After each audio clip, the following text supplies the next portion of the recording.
लोगोफोर गोबां साननि उनाव दिनैसो माने इउटुबाव नुजाफैलायबाय आङो माने 9 दिन 10 दिनसो जाबायमोन भिडिअ बायदिसिना आपल'ड खालामनो मोनथाराखै नालाय मानो होननानै बुंबा आं माने ओरैबायदि माने लोमजानानै दं मिथिना लोमजानाय गगा मोननाय गुजुनाय बायदिसिना जालाबायगासिनो दं बेनि थाखायनो माने आङो भिडिअ बायदिसिनाखौ खालामनो एसेबो मोनथाराखै मानेखि थ' दाबो आं माने बानायनो सानाखैमोन ओमफ्राय माने खाथियावनो माने दुर्गा फुजा जादों नालाय माने इयाव नायनो थांनाय बाजिनो माने एसे ब्लगबो बानायलां ओंखाम एसे जाना लानोसै ओंखाम एसे जानानै मुलि एसे जाना लानोसै ओमफ्राय थांनोसै आरोखि माने फुजा नायनो माने थांनो आङो माने एसेबो गोसो गैथारामोन खिन्थु उपाय गैया माने सासे लोगोआ माने कन्टेक्ट खालामबाय दंथारो माने लिंहरथारदों माने दसे माने नायना फैनोसै आरो मा खालामनो उपाय गैया लोगोनि खाथियाव थाङाबाबो जाया गतिके नोंसोर ब्लगखौ नायलांबाय थाबानो जाबाय माबायदि जागोन आंबो मिथिया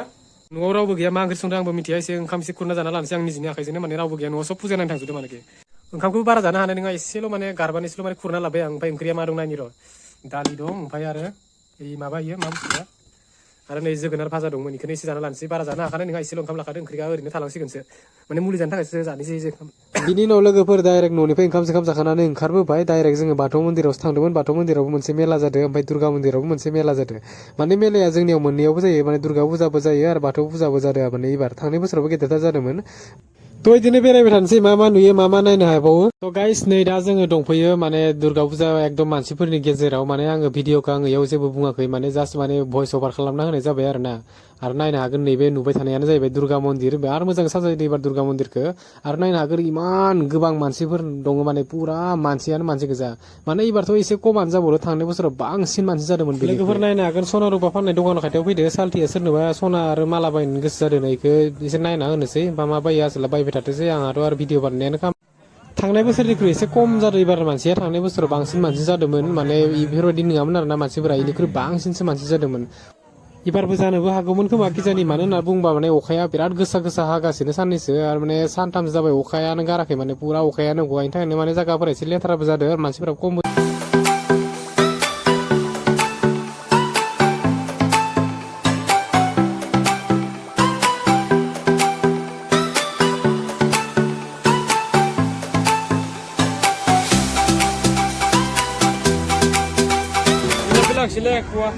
किमान एक नंबर 2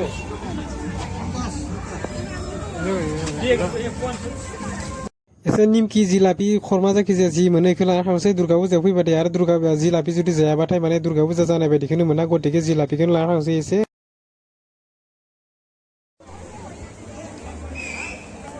थ' लोगोफोर बहुत जायगा बेरायबाय एकदम मानसियानो मानसि गोजा सेंग्रा सिख्ला पुरा जमा जों सालथिजों आंजों सानैजोंनो माने बेरायलाबायबाय आरो बिदिनो आंगा मांगा पुरा जिएफबो गैया नालाय जोंनाव उपाय गैया बिदिनो माने बेरायनांसिगोन आरो माने बेरायबाय दिनै गोबां जायगाखौनो बेरायबाय खमसे खम हरनि 11थासो जाबाय दा थांनोसै न' फारसे ओमफ्राय दखानफोरखौनो एसे नायसारा लांनोसै खिजा मा दं मा गैया